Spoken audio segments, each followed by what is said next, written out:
Vous pensez qu'après un énième report, le reboot d'Amityville est définitivement maudit? Ça tombe bien, nous aussi.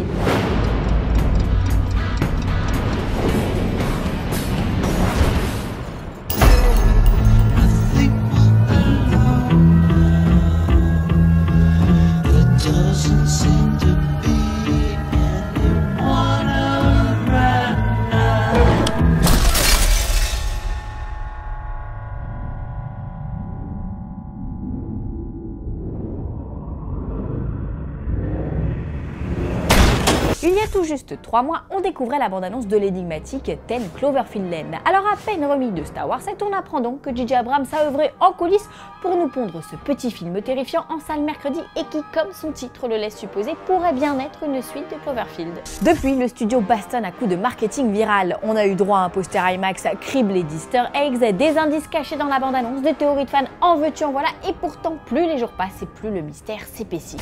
On découvre en effet que 10 Cloverfield Lane se déroule dans le même univers que Cloverfield, le Cloververse, univers où Tagruato, la société japonaise responsable du réveil du monstre, existe encore.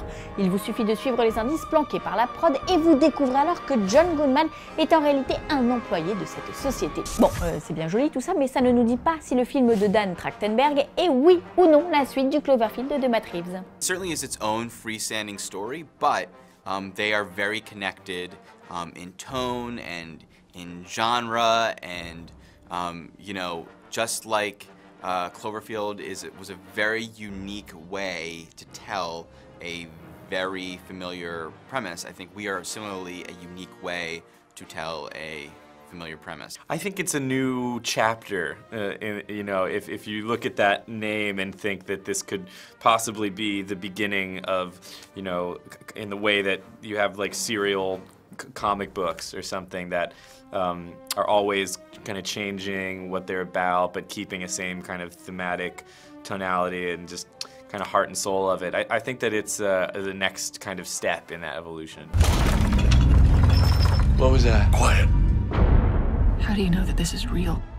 I think that they're connected in spirit, you know. I think that you know, they both take on this very big idea, which is the idea of the sort of monster movie, and tell it in a very new, fresh way, in a way that's much more personal and kind of intimate. And so I think Cloverfield did that, where, you know, you're taking this idea of a big monster movie in New York City and telling it from the perspective of these young people with their little cameras. And in this, you know, it's from the perspective of these 3 people stuck in this very small space. So I think that they have the same spirit in that. Et bien voilà qui ne nous apprend absolument rien. Décidément, on n'est plus habitué, hein. À force de voir 10 bandes annonces, 15 teasers, 20 posters IMAX, des foires aux questions et un nombre incalculable de photos sur les réseaux sociaux, on a un peu l'impression d'avoir vu le film avant sa sortie. Mais J.J. Abrams, fidèle à lui-même, cultive le secret même au sein de ses équipes. Écoutez. It was incredibly hard. I'm someone who wears my heart on my sleeve, and I love talking about the things I love, which in large part is movies, especially with my friends, and I finally made a movie and all I want to do is tell people about it, and yet I couldn't. But I think it will be that much more rewarding to have all my loved ones finally see the thing that I made and have it really unfold for them as it was intended to, you know? It was great because working on the movie there was a very protected kind of element to it because so much of it was developing as we were doing it. That I really like the idea that you can just kind of throw yourself into a project and not really worry about expectations or what anyone else is going to think. And so because we made it in a kind of small, secluded kind of way, it was really fun to just lose ourselves in the project and have a good time working together. And now it's amazing that here we are a little while later and it's getting this kind of release and it's generating this kind of discussion and speculation and hearing all the fans talking about it and looking forward to the release. It's a really cool thing to be a part of. I didn't really care because I don't talk to anybody anyway, but yeah, it was very easy. There were only 3 of us basically to deal with. I only worked with 2 other people, so we were, you know, good at keeping our mouths shut. We were like a little club that met every day on the set in New Orleans. When we were making the movie, we were just so in the bubble of making it, and you're just, you're on the set every day, you're only hanging out with each other, you rarely really speak to the outside world, you know?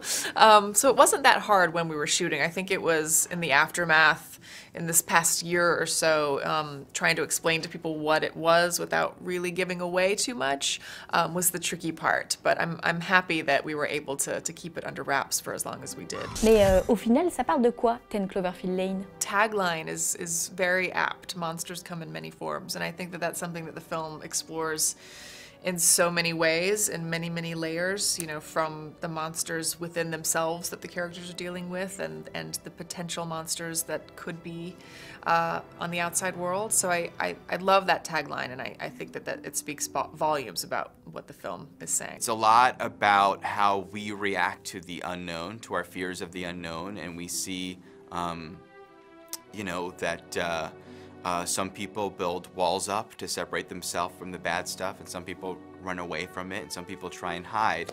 But ultimately, you know, there's no wall you can build that's tall enough. There's no place you can hide that's far enough from the bad stuff. You just have to be ready for it as a person, you know, when it happens. Lors d'une interview exclusive de J.J. Abrams à retrouver dès ce soir sur le site, ce dernier nous a révélé qu'il envisageait d'ores et déjà une suite.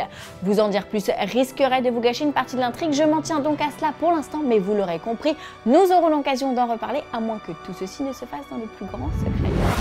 Aussi attendu que Katy Cassidy qui fera le déplacement lors du Comic-Con 2016. Voici les news en bref. Et c'est parti pour le tournage de Trainspotting 2. Comme l'a déclaré Danny Boyle à Humans of Edinburgh, l'équipe vient d'arriver en Écosse pour les premières prises de vue. Le réalisateur, de retour sur les lieux 20 ans après le premier film, note avec amusement que la ville s'est embourgeoisée. Et c'est entre autres de cela qu'il sera question dans ce film. Inspiré de la suite littéraire d'Arvin Welch, intitulée Porno, le film marquera les retrouvailles d'Ewan McGregor, Robert Carlyle, Johnny Lee Miller et Ewen Bremner.